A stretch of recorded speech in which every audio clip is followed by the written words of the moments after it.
I'm NarendraTheComic, and right now we're just going to be reacting to this Shazam teaser TV spot, okay? It's 1 minute long, it's not a trailer.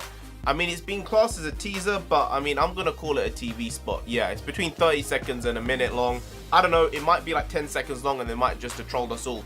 But Shazam is, as you guys probably know, have been going on about how I hate Marvel's Captain Marvel, but I love Shazam. Shazam is one of my favorite characters of all time. You know, he has a special place in my heart. He's a kid who has the powers of a god. I mean, I would do so much shit. Even now, I'd do so much weird shit.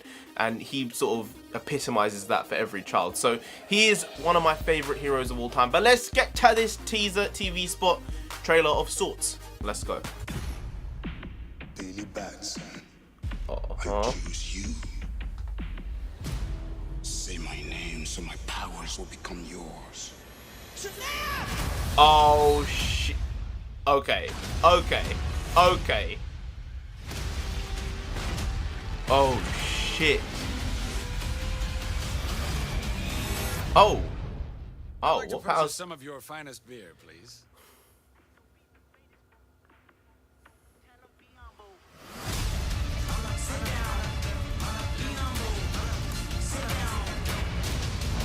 What powers have they given? A lair. Yes. If you have a location like on a cliff, like a castle-esque type thing, Overlooking some water. overlooking some water, splashing on rocks and stuff, then we will take that. Experience it in IMAX. You know, this is the thing.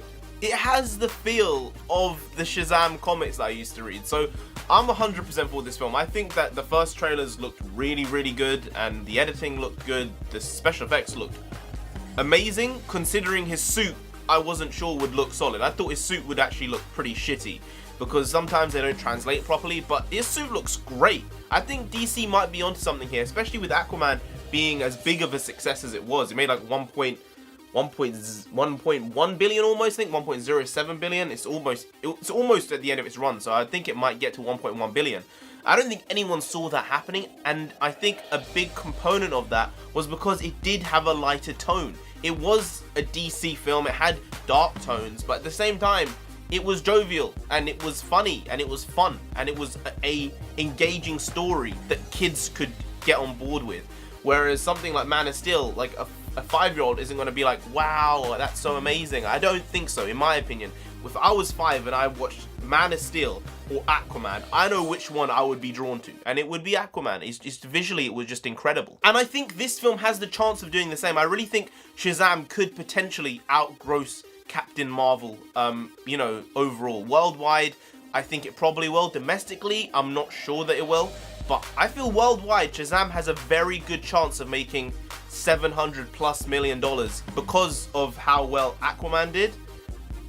I just don't think Captain Marvel will have that much of a run outside of America. I've thought for a while, Zachary Levi, he's one of us, you know. He deserves this chance in life. He's been there for so long. He's been on panels interviewing other superheroes, and now finally he gets to be one. I mean, and I think it's the one that fits his personality the most. So good on you, Zach. You're repping the crew, I guess. But in the comics, from what I read, I didn't know that Mark Strong's character, Dr. Sivana, actually could throw lightning bolts. I thought he was like generally just an intelligent person. He had some like sort of pseudo magic powers, but he wasn't exactly Shazam. It looks like they've sort of made him Black Adam, but without the Rock, in a way. He can fly, he can use electricity, he's got super strength. I don't know. Hero versus villain with the same powers works, but I think Shazam was a good chance to not do that in this world before he met Black Adam, and maybe they've sort of done that here. And it is really interesting with Aquaman, considering how well it's done. I mean, it could sort of spur on the DCEU in a completely different direction. I know that Henry Cavill's Superman is supposedly done in the DCEU. They're not going to bring him back for a very long time, which is a bit odd because he is sort of the center point of the entire thing, but it feels like they're just going to drop the character. They might drop Batman. They're going to keep Wonder Woman because it made like 800 million. They're going to keep Aquaman, and they're going to probably keep Shazam. And I think that it's not the worst idea to maybe shelve Superman and Batman for a little bit of time. You know, it might do them good. It might do the IP some good being out of the limelight. But the problem is, because it's the same universe, you can't just shelve them 100%. They have to be involved somehow. Otherwise, it would just be weird and wouldn't make sense for them being in the same world. Like if there's a Justice League film, Superman and Batman and Wonder Woman have to be in that film. It doesn't matter in what capacity they're in the film, but they have to be in it. They have to be in it to be able to streamline it in a way.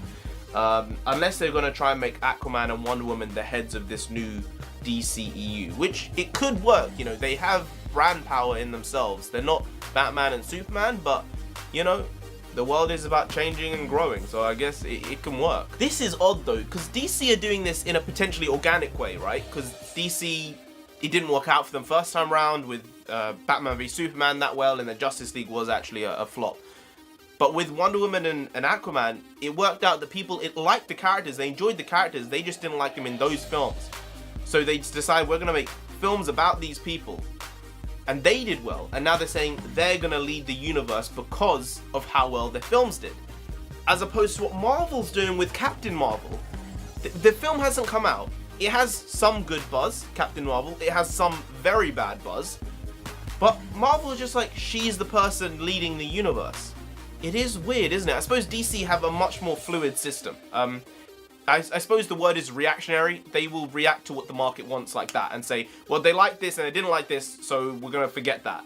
Whereas Marvel's like, we have a 15-year plan, a 10-year plan, we have a slate of films of 40 films in the next like 12 years, and we're going to stick with it.